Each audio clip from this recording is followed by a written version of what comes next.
Hey guys, welcome back to Just Being a Mom podcast. And I am so excited. I have my very good friend Janelle here, and she is the author of the Mommy Makeover of the Mind book. And I will put the description in the link so you guys can go buy it. I just started reading it, but so far it's amazing. Janelle is a licensed marriage and family therapist, right? Yep. And she's an author. And I went to high school with her, so I know Yes. her. Janelle, do you want to tell us anything? Introduce yourself. Tell us about your family. Yes. So, like Shelby mentioned, I am a licensed marriage and family therapist in the state of Georgia. I'm a mom to one. She's 3 years old.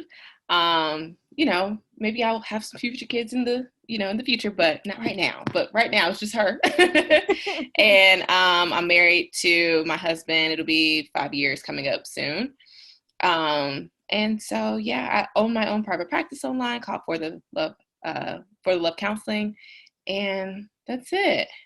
That's awesome. And I'm gonna put the link below so you guys can get some counseling. Yes. I need it too. We need it. We all need We it. need it. We all need it. We all need it. I loved it. When me and my husband were seeing a counselor, it was like the best thing. Like he would Yes. be like telling me things, I'd be like, why do you tell me this? But when you're in like this safe space, like Yes. things come out, and Yep. now it's like the communication is like Way so better. way better, Mm-hmm. way better. It's Mm-hmm. not, of course, not perfect, but Right. But it's better than it was. but it's a That's what lot better than it matters. was. Yes, therapy is. Yes. I definitely highly recommend it. Yes. So what encouraged you, or what led you to write a book? So, you know how, like, as you're growing up, you say these things like, oh, I want to do this, I want to do that. And I had mentioned, like, I want to be an author, but I wasn't really taking myself seriously. It was just one of those things like, yeah, like, I want to do that, but I didn't really envision myself doing it. Mhm. And so I was actually at this conference for speakers because I'm interested in doing public speaking. And the guy had mentioned, like, if you're going to go into public speaking, like, it's important for you to have a book.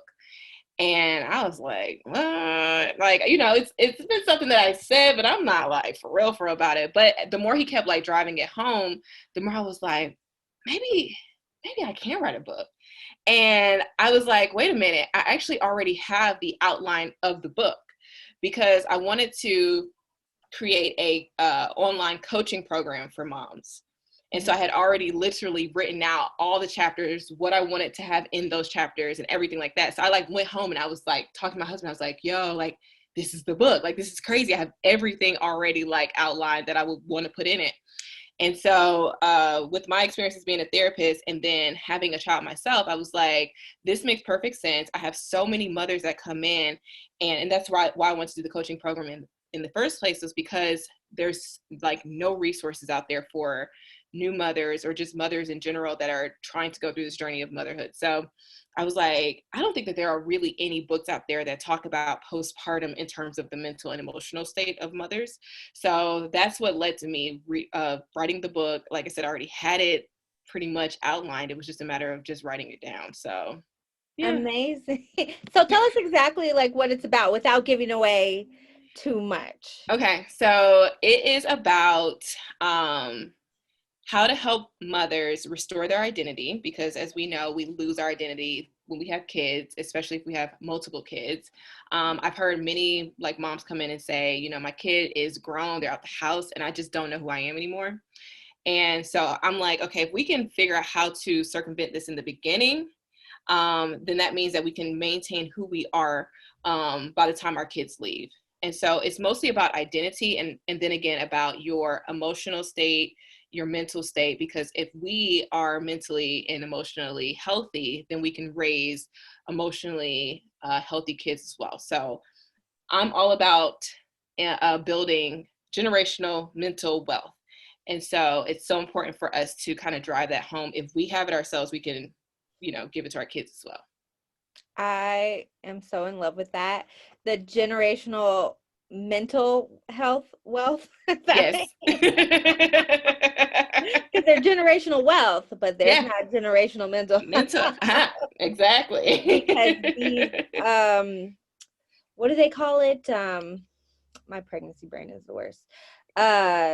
When they're like, oh, like these toxic traits keep getting passed down, breaking Yes. curse, Generational like curses. generational Yes. curses. Oh my Yes. God. Yes. So being able to stop that and then and I think this generation really knows that they have to Yes. stop these generational curses. Absolutely. But we Absolutely. do put a lot of pressure on ourselves, like, why is it all on us? Why am I the one that Right. has to do all of this? Like, I got to change everything about myself, every toxic Yeah. trait, Yeah. so Yeah. nothing passes on to my kid. It's tough.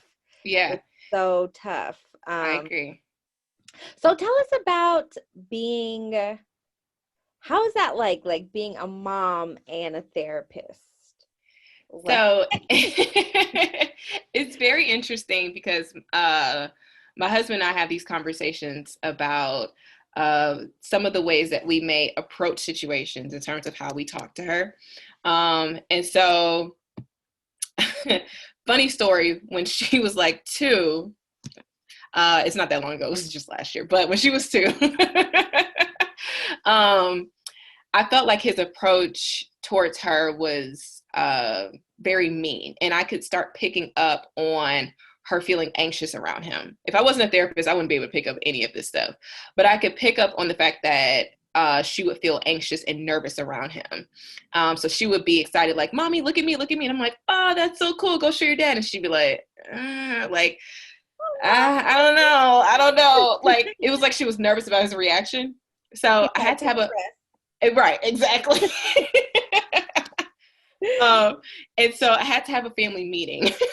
I'm like, all right, let's sit down. Let's talk about this. Even though she's 2, I still, pay attention to her feelings. And I mean, there's only so much that she can really process in terms of thoughts, but I mean, she still can think or whatever. So I was talking to her or talking to them about, like, how do you think daddy talks to you? Do you think daddy's nice or do you think daddy's mean? And she was like, he's mean.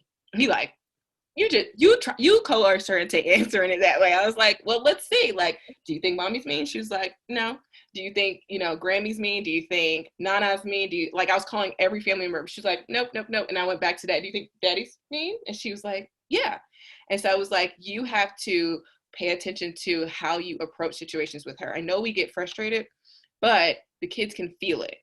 And they know which parent to talk to about certain things. And granted, even though she's very young, I could totally see as she gets older, the way that she would be like, I'm just not going to talk to him about that because I don't know how he's going to react to that.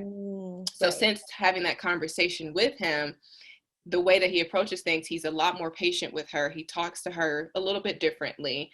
And so now that anxiety that I was kind of picking up on, it's not there anymore. So she's like, daddy and mommy look at me, like, I'm not nervous that dad's going to be like, or stop talking to me.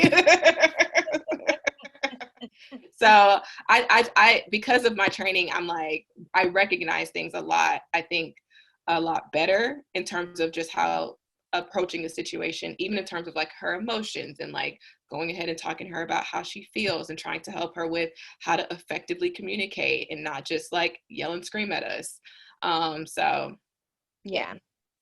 No, I totally get the yelling and the screaming, but it comes from me. So Elisha's very energetic, right? Yeah. Yep. Uh-huh. So I saw and that video. um so I yelling is one of the things I looked it up because I was just like, what am I supposed to do with this kid? Yeah. So yelling is one of the things that really trigger energetic kids. And I Mm, noticed like that would be the only way I would get him to do something, but I can't keep yelling at him right. my Right. life. So I'm really working on it. Yes. Yes, it's a work in progress. You're not going to perfect It is it. hard. It is. It Because is. you keep just repeating and repeating and repeating yourself, and it's just Mm-hmm. it's mentally draining, it's Yeah. physically draining, and I just sometimes it's just I don't know what else to do. It's just like get out of here, Right. Exactly. get out of here. I'm done. So what do moms do with all of these emotions, like with the mental my brain It's okay. Pregnancy brain is with so these like real. anxieties and depressions and just thoughts of like I'm losing my identity. Right, right. So some of the things I have within the book is some journaling pieces to kind of like That's uh my favorite part. I love the fact that I'm gonna get because I just started. I love the fact that I'm gonna write Yes. because sometimes like okay, wait, I didn't mean to cut you off, but I It's just okay. Go ahead. Go ahead. so like I don't know if you have the Bible app, but I do some of the devotions sometimes. Hmm. And if you add friends to do it with you, there's a talk part at the end where you guys could talk Yes, yeah. and do Hmm. things. But if you do it by yourself, you it doesn't give you the talk part. And I Hmm. intentionally like say I'm gonna do it with a friend, but then don't Don't. just so I can Just so you can have it. down Yeah. like what I did just Yeah. because like I need to make it plain. I need Right. to Yep. like write it Hmm. down. Hmm. It Hmm. helps Hmm. so much. Journaling Absolutely. is so amazing. Okay, but go.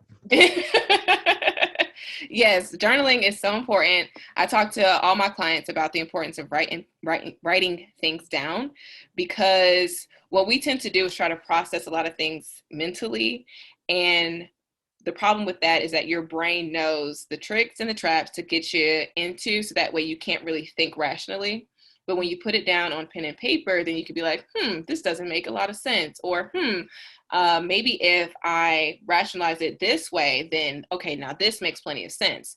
But we just tend to like be like, okay, let me try to think about it up here, and the next thing you know, we're just down this rabbit hole that's not really working out for us. So I encourage journaling, especially when it comes to those thoughts of I'm not a good mother, because like something I put in there, like what does it mean to be a good mother? Like you can't really categorize it, you can't really weigh it. It's probably more rare than anything that a mom is actually bad. Like if you're abusing your kid, you know, Yeah. that's like, okay, Yeah. cool. Yeah, like we get that. You But know. like, certain things that we do, we're not intentionally trying to be good or bad. And so some of the things I've recently started talking to my clients about is the whole right and wrong, good and bad, and how black and white that thinking is, because there's so much gray in between. And so when we look at situations in terms of good, bad, right, wrong, it sets us up for guilt. It sets us up for shame. It sets us up for judgment because we're looking at it as this is what I'm supposed to do. Oh, I did it this way instead. Oh, I'm doing a bad thing or I'm doing the wrong thing. And so I encourage people to look at situations in terms of what is best or better.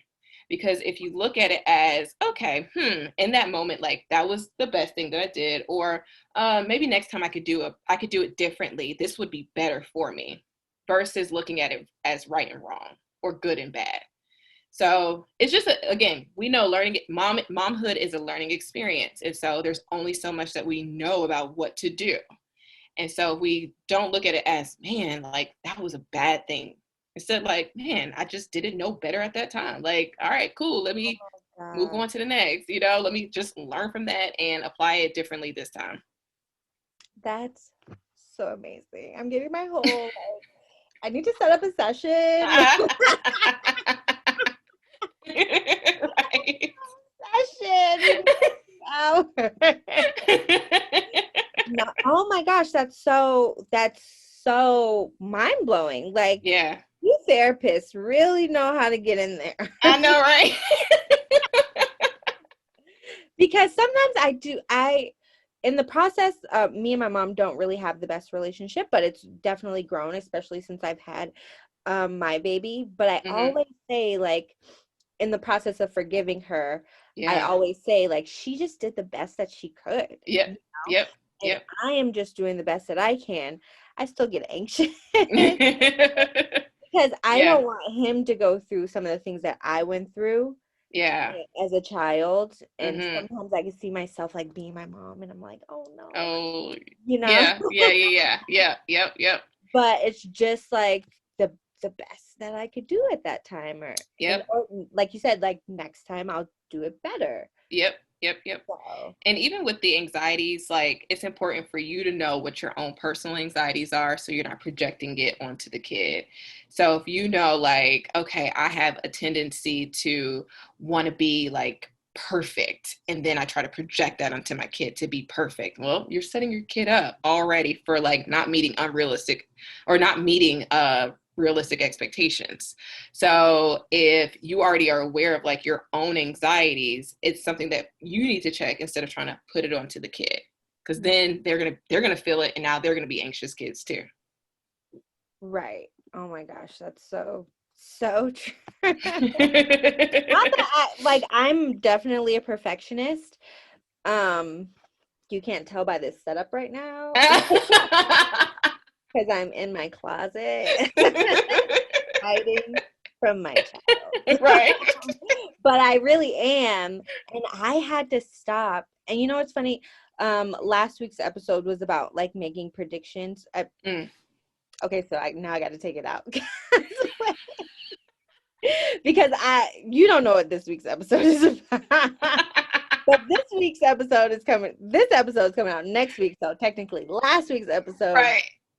was about making predictions and putting them on your child, and how basically a lot of the times I be feeling like I'm a therapist, but I'm not. Mm-hmm. That makes no sense. Mm-hmm. But how like you make these predictions, like just because you see your kid like do one science experiment, you're like, oh my God, Timothy, Yeah. a scientist. Right. We do that. Yes, I have a scientist, and like Timmy skateboards. Okay. That's Right. Right. so it's just like coming to these like conclusions of like, your child is gonna be what they're supposed to be, and you have nothing to do with that. You're raising your child to follow their dreams and to Yep. do what's best for them and Yep. not what's best for For you. you. And you Mm-hmm. know what's funny? Okay, What? let me not, because I'm about to get off topic. Okay, back to the book. Back to the book. I was really about to get off topic. Okay. But where is the? I love how everything, like all the chapters are like renew, reflect, revitalize, and they're all like start with Yeah. and like it's like getting back to where you were, Yep. before, like Yep. yourself, and just taking care of yourself, like Yeah. revitalizing yourself. I Yeah. love. How'd you come up with that? How'd you find so many R words? God. Well, okay. Yeah. Google. I don't know. I don't know where the came from, Yeah. but probably just I get a lot of my best thinking when I'm supposed to be sleeping. It'll just like come to me.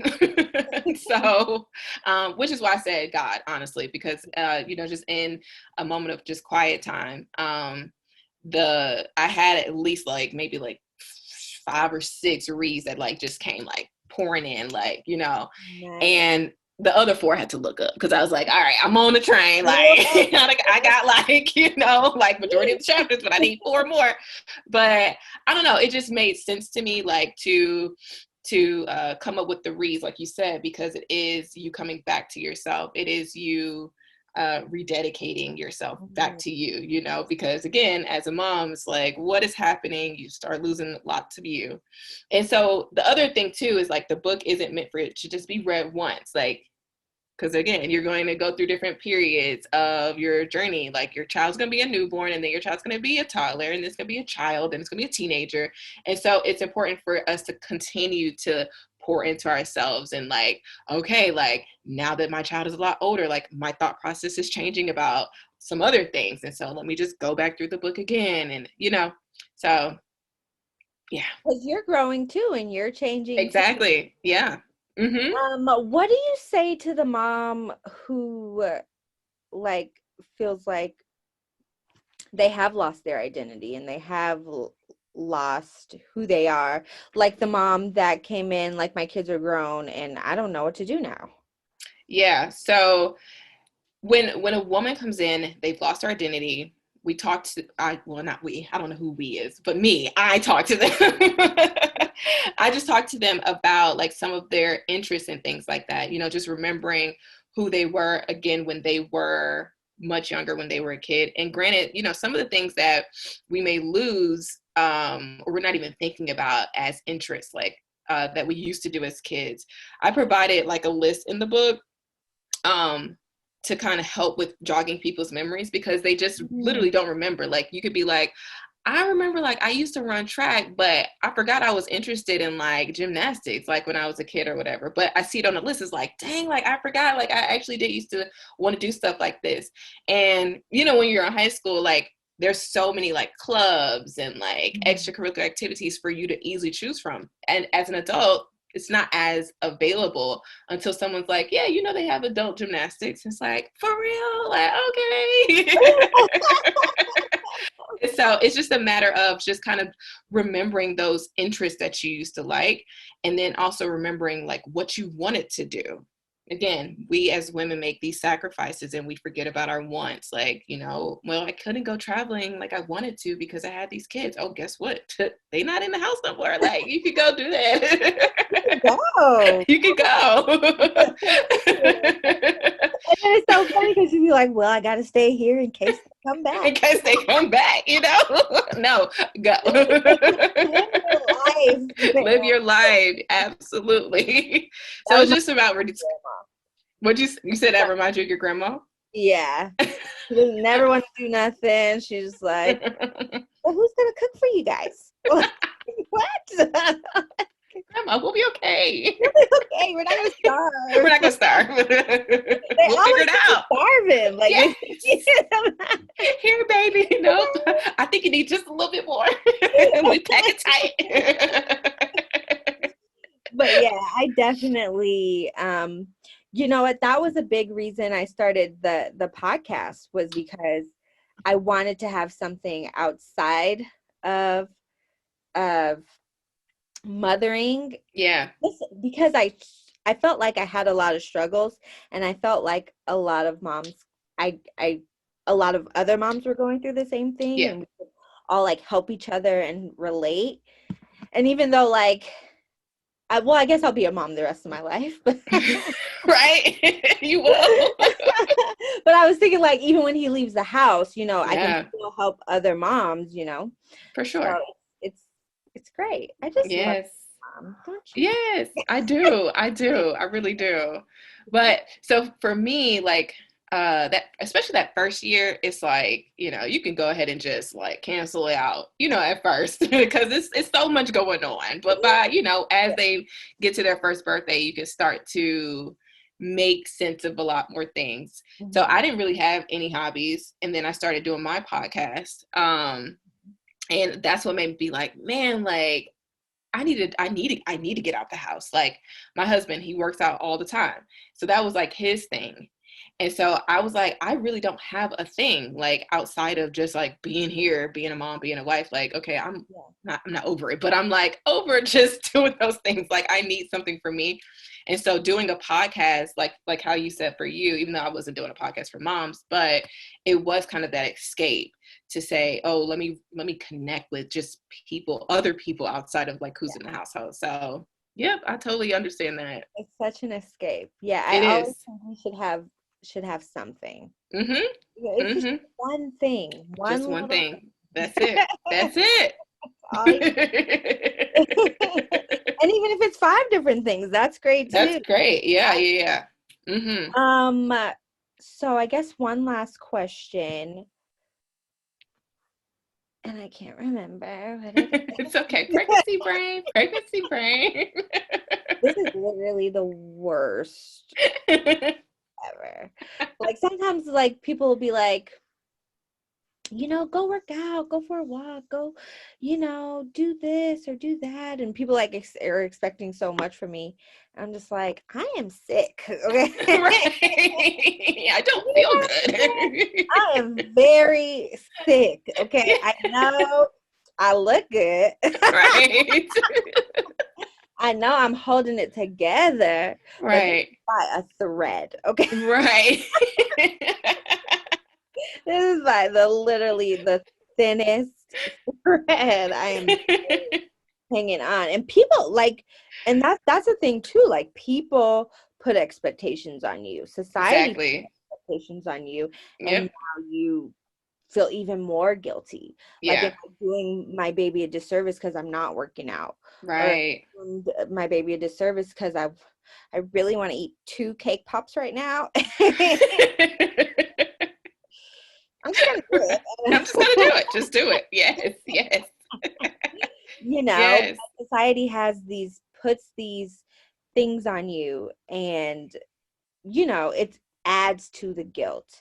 For So sure. the mom guilt is, like, I think the biggest thing that all moms are dealing with. What's a good start to combating that mom guilt?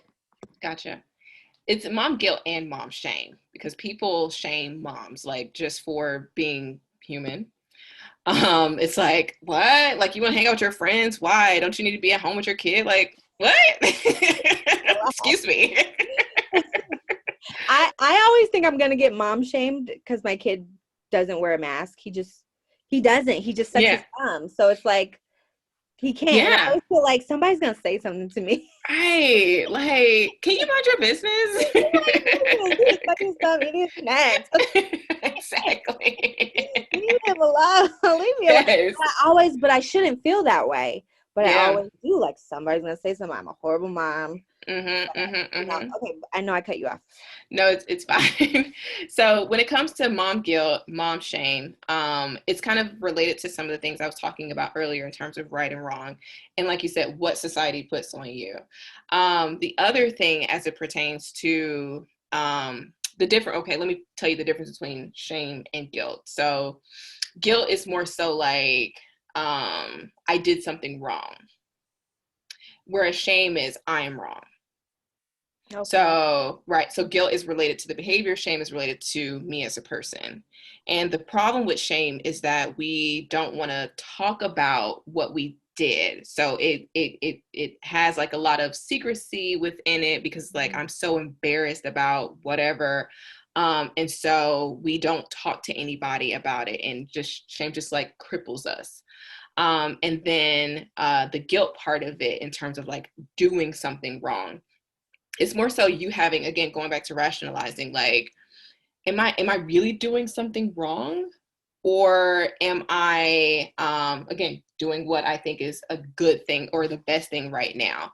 So I put in the book about what is guilt versus inappropriate guilt, because a lot of things we are feel guilty about that's completely just inappropriate, like for anything. It's like, oh my God, I didn't do laundry. I feel so guilty because now my kid doesn't have like an undershirt tomorrow. It's like, it is okay. But to be able to recognize that inner voice within you that is like, oh, this is wrong, this is wrong, this is wrong, this is wrong, and silencing that voice. And the best way to pick up on it is, again, going back to that writing and paying attention to that voice that's like, just like when it comes to judgment, it's like the smallest thing, like, girl, why you do that? Or like, girl, get it together. It's like real simple, but you hear it and you're like, man, like, I'm tripping.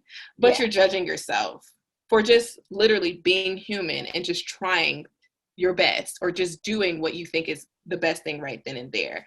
So it's paying attention to your inner voice and shutting that inner voice down. Like, okay, let me give myself just a little bit of grace. Let me give myself a little bit of compassion. Let me give myself a little bit of love. Like, it's not that deep. Like, just take a moment, breathe, and, move forward and things like that. So self-care is very important for us as moms, just making sure that we have that me time for reflection and for, the purpose of writing things down and saying, okay, earlier today when I yelled at Elisha, like, all right, let me figure out what was maybe going on with me at that moment. Okay, it was frustration. Okay, but why was I frustrated? Oh, it was because he wasn't really listening to me. Okay, so maybe I need to come up with a new mechanism to try to get him to listen to me. But if we don't take any time to like seriously sit there and reflect, then what are we going to do? Repeat the same patterns, right? Right. So, yeah. Yeah, we gonna pray about that listening because he don't listen. So for my daughter, because I would try different techniques with her, I don't know why counting works with her. I haven't figured it out. Oh. But I get to 2 and she like does what I need her to do. I don't know why, but it works and I am not changing it. My husband's like, man, that don't work. I like, watch this. 1, and she'd be looking at me like, I bet you won't say 2. And I'm like, 2. She's like, all right, fine. It's like, I'm like, I don't even have to get to 3. But I don't know why that worked with her because she was one who really didn't listen either. But I don't know. I was just one day like 1, and she was like, huh? 2, what we gonna do? Like, let me get it together. Now that's the best way for me to get her to listen to me for right now. She might be I'm definitely gonna try it. I'm dwindling down on options. When I just don't know. Right. Like time out. Like, yes. it's just yes. Like, you got one more time. You have one more time before.